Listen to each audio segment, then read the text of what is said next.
Selamat siang, salam sejahtera untuk kita semua.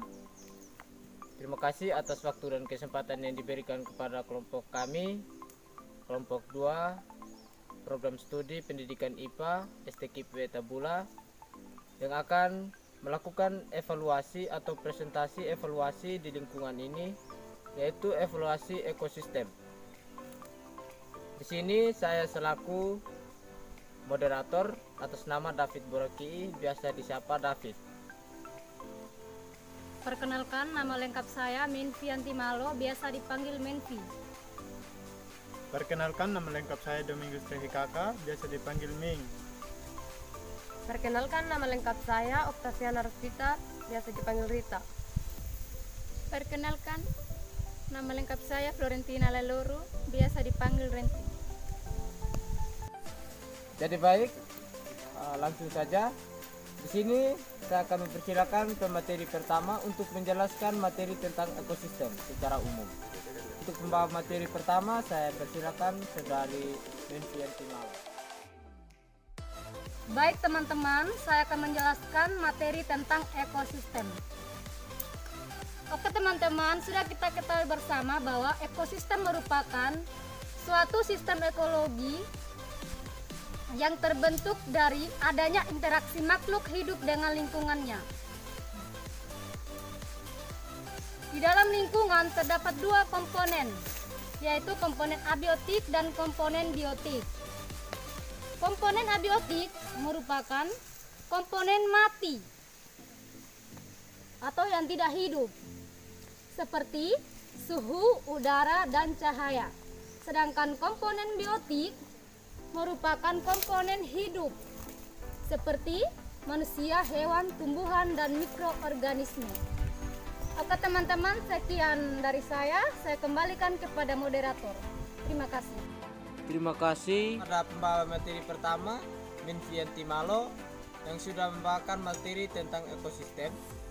Yang berikut saya akan persilakan pembawa materi kedua yang menjelaskan sambungan daripada pembahasan saudari kita Menfianti Malo yang telah menjelaskan apa itu ekosistem dan komponen-komponen yang berada dalam ekosistem.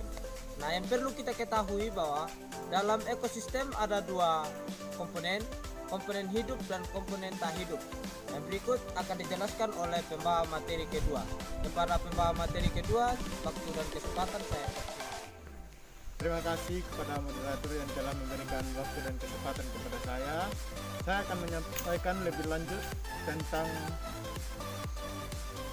ekosistem.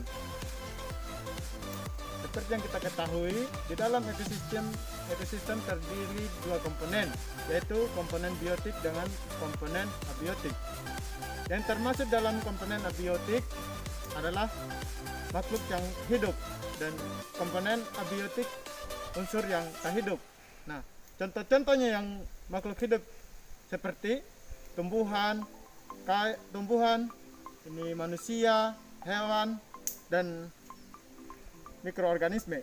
Nah, di dalam itu ada yang dapat dilihat dan ada yang tidak dapat dilihat.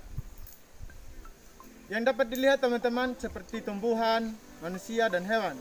Nah, yang tidak dapat dilihat contohnya mikroorganisme, itu hanya dapat dilihat menggunakan mikroskop. Nah, oke teman-teman, kita masuk lagi di komponen abiotik. Komponen abiotik atau unsur tak hidup, contohnya seperti batu, kayu, air, ini tanah, udara, suhu. Nah, di dalam komponen abiotik itu ada yang dapat dilihat dan ada yang tidak dapat dilihat juga. Seperti ini udara kita tidak dapat dilihat, tapi namun kita dapat merasakan. Seperti suhu juga kita dapat merasakan tapi tidak dapat dilihat. Oke, terima kasih, sekian dari saya kembalikan kepada moderator. Terima kasih kepada pembawa materi yang kedua, yaitu Saudara Domingus Tehikaka yang telah menjelaskan kepada kita komponen-komponen hidup dan tak hidup dalam ekosistem. Dalam ekosistem itu sangat luas, namun kami di sini hanya mengambil ukuran area 5x5 karena kami hanya ingin mengidentifikasi atau melihat apa-apa yang hidup di dalam ekosistem yang berukuran 5x5 ini. Yang berikut saya persilakan kepada pembawa materi ketiga untuk menjelaskan makhluk hidup yang berada di lingkaran atau berada di area 5x5 yang kami buat ini. Waktu dan kesempatan saya persilakan kepada pembawa materi yang ketiga. Oke, baik, terima kasih kepada moderator. Saya akan menjelaskan tentang biotik. Oke teman-teman, sudah kita ketahui bersama bahwa biotik itu adalah unsur hidup. Nah, saya akan memberikan contoh biotik unsur hidup yang ada dalam lingkungan ekosistem saat ini. Oke, baik. Jadi kita lihat ini adalah lamtoro yang salah satu contoh dari unsur biotik yang hidup. Dan kita pindah lagi. Kita lihat ini ada tumbuhan berduri. Dan ini ada lengkuas. Dan ada lagi tai belalang. Dan ada juga borang, teman-teman. Nah, oke, jadi semua ini yang termasuk unsur hidup. Yang kita bilang tadi bahwa biotik itu adalah unsur hidup.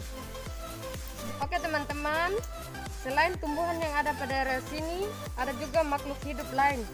Contoh itu hewan. Hewan yang ada pada area sini yaitu siput.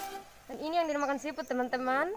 Dan ada juga hewan yang lain, contohnya hewan nyamuk sama belalang yang kita tidak dapat ditangkap oleh kamera. Sekian dari saya ucapkan terima kasih. Oke, terima kasih kepada pembawa materi ketiga, yaitu menjelaskan kepada kita komponen hidup yang berada di area ini atau berada di ekosistem pada lingkungan kita. Yang berikut kita akan masuk pada penjelasan yang keempat, yaitu dari saudari kita. Dia akan menjelaskan komponen-komponen yang tak hidup, yaitu salah satunya suhu, cahaya, dan lain sebagainya, yang mungkin akan lebih diperjelas oleh pembawa materi keempat. Kepada pembawa materi keempat, waktu dan kesempatan saya persilakan. Terima kasih kepada moderator yang telah memberikan waktu dan kesempatan kepada saya. Saya akan menjelaskan tentang komponen abiotik. Komponen abiotik adalah unsur yang tak hidup. Nah, contoh-contoh dari komponen abiotik seperti udara. Udara, teman-teman, kita tidak dapat melihat, namun kita dapat merasakan. Yang kedua, cahaya. Cahaya pada saat ini terang, tidak berawan. Yang ketiga, suhu. Suhu pada saat ini 25 derajat Celcius. Selain suhu, udara, dan cahaya, di area sini ada juga benda mati lain, yaitu batu. Ini batu, teman-teman.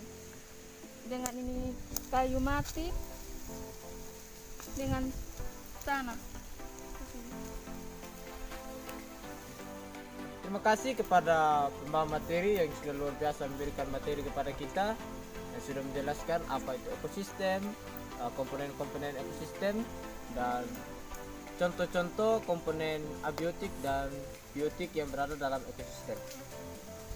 Dari pemaparan materi teman-teman saya tadi, saya bisa menarik kesimpulan bahwa ekosistem adalah suatu sistem ekologi yang di dalamnya terjadi interaksi antara makhluk hidup dengan lingkungannya. Nah, di dalam ekosistem itu terdapat komponen-komponen abiotik dan biotik, di mana abiotik itu adalah komponen tak hidup dan biotik adalah komponen yang hidup. Yang berikut contoh-contoh daripada abiotik dan biotik. Yang pertama, pada abiotik, contohnya yaitu suhu. Pada saat ini seperti yang dijelaskan oleh teman saya tadi, pembawa materi, dia menyatakan bahwa suhu pada tempat ini yaitu 25 derajat Celcius. Yang berikut pada biotik atau unsur yang hidup. Salah satunya itu contohnya tumbuhan yang seperti yang dijelaskan oleh teman saya tadi, tumbuhan lengkuas itu adalah salah satu contoh makhluk hidup. Dalam ekosistem berskala besar maupun berskala kecil teman-teman, itu di dalam komponen-komponen itu saling membutuhkan atau ada keterkaitan antara komponen hidup dan komponen tak hidup, atau komponen biotik dan komponen abiotik. Nah, di sini salah satu contoh keterkaitan teman-teman, kita bisa lihat tumbuhan. Di sini kan tumbuhan berduri. Tumbuhan berduri ini membutuhkan tanah untuk ia tumbuh teman-teman. Di sini tumbuhan berduri ini tumbuh di atas tanah, atau tanpa tanah maka tumbuh-tumbuhan ini tidak bisa dengan kokoh tumbuh di atas batu atau tempat lain teman-teman. Selain tumbuhan yang membutuhkan tanah juga membutuhkan tumbuh-tumbuhan teman-teman, di mana tanah ini bisa kuat atau bisa tertopang dengan akar-akar daripada tumbuhan agar tidak terjadi longsor. Oke, mungkin itu dari saya. Sekian kesimpulan, saya ucapkan limpah terima kasih. Terima kasih atas waktu dan kesempatan yang telah diberikan kepada kami kelompok SUA untuk mempresentasikan penelitian kami di tempat ini. Dan himbauan, jangan lupa Like, Komen. subscribe, dan share sebanyak-banyaknya.